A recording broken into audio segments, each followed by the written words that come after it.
I do agree that we culturally are caught in an odd period where our government, to a large degree, is engaged in, as you describe, reefer madness. However, the culture is not, and I think a very good example of that will be at Showtime. The cable network will be having a musical premiere, Reefer Madness, in mid-month of April, and I think that will be a very good example of poking fun at the nearly 70-year prohibition on marijuana in the United States. Is marijuana legal in any country? It is not technically legal in any country under a 1961 Single Convention Narcotic Treaty. However, you and I, if we were to fly to the Netherlands, we would be able to go into over 350, as they're known, coffee shops in Amsterdam proper, where we would buy hundreds of different strains of marijuana and hash, where we could use it on site or take it back to our private property.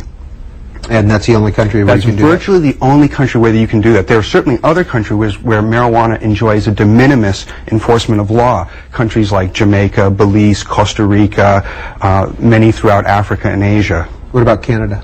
Canada is moving very quickly towards decriminalizing marijuana and is a very contentious matter between the United States and Canada. While Canada has not officially decriminalized marijuana, you would be hard-pressed not to think so in a city such as Vancouver, where there are now a few commercial blocks where there are coffee shop-like environments where adults can go in and buy and use small amounts of marijuana. However, coast to coast, Canada has not decriminalized marijuana. Sacramento, go ahead, please. Hello. I too have a cold, and I'm sorry about that. But my question is twofold. Do you have any studies whatsoever that will say that marijuana is not addictive, period? And secondly, do you have an interest or are you affiliated with any of the so-called illegal marijuana growers right now?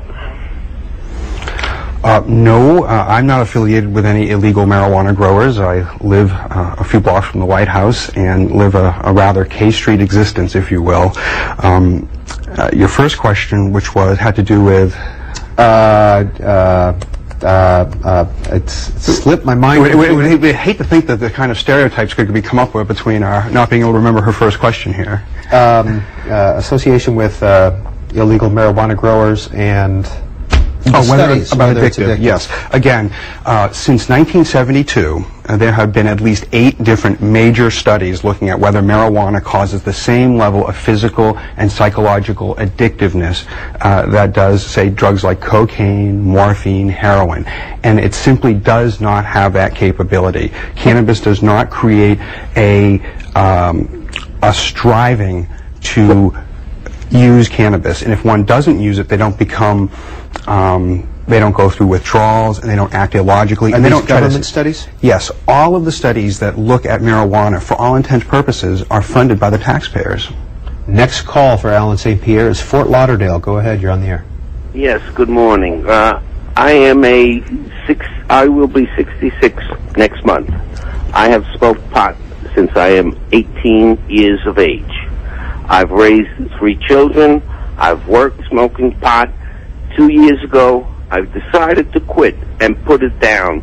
No withdrawal, no pain, none of this nonsense of addiction. Personally, I think they should put bigger controls on alcohol because you've never seen someone driving pot kill somebody. But every day, practically, you can read about someone drunk that killed somebody. What kind of work did you do, caller? I'm a professional. I was a hairdresser. All right. And again, there's no... habit form. It's basically habit form. Once you quit, you put it down and you change your mind. That's it. You move on with your life.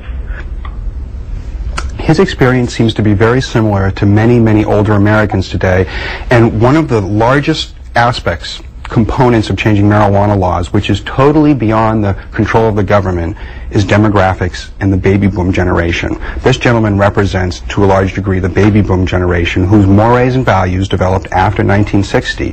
And it is on that break, 1960, if you have developed your mores and values before that, it's not terribly likely you're going to be inclined to support marijuana law reform. So he represents in many degrees the large demographic bubble that's coming to bear. And it is with some irony in the United States that during alcohol prohibition, Christians and Jews could use alcohol as a sacrament, whereas in today, and considering how we revel in this country in religious freedom, that it is, I think, a terrible travesty of justice that individuals who would use marijuana as a sacrament in the same way that Christians and Catholics such as myself would use alcohol as a sacrament.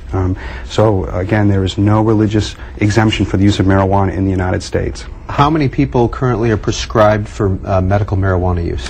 Currently in the United States, there are only 7 individuals who legally receive 300 pre-rolled marijuana cigarettes a month. That is grown at the University of Mississippi at Oxford, shipped to the RTI, the Research Triangle Institute in Durham, North Carolina, where upwards of 20,000 marijuana cigarettes are rolled at one time. It busts the machine, and then those are kept in an archive, and U.S. Marshals bring the marijuana to pharmacies that are approved for the 7 people that receive marijuana from the United States federal government. However, there are now 12 states that have, in some manner or another, passed laws that one could describe legalize medical access to marijuana.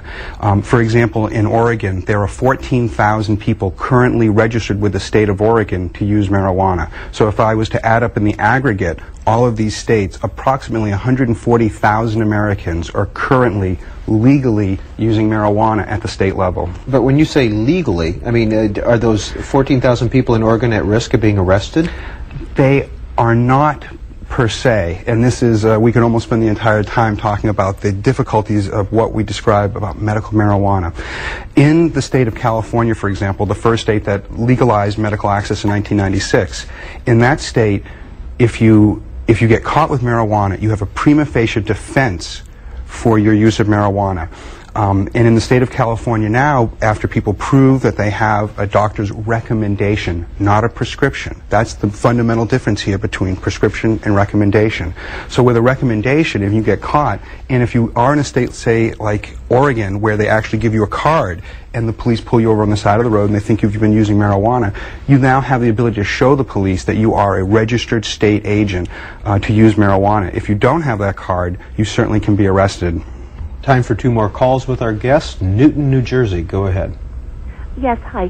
I just wanted to know, out of those 24 million people that smoke pot, how is it that you can say one of those might not be my surgeon or my son's teacher or my teacher's, my son's in school stoned with a teacher who's stoned and they're trying to learn, or, how is it possible? And first of all, I don't know any responsible adult that would use cocaine and heroin anyway, so I mean, it's possible, but beyond me. I just wanted to, how is it possible that some of these people are not operating on us and teaching our children, and, if you only do it once in a while, why is that?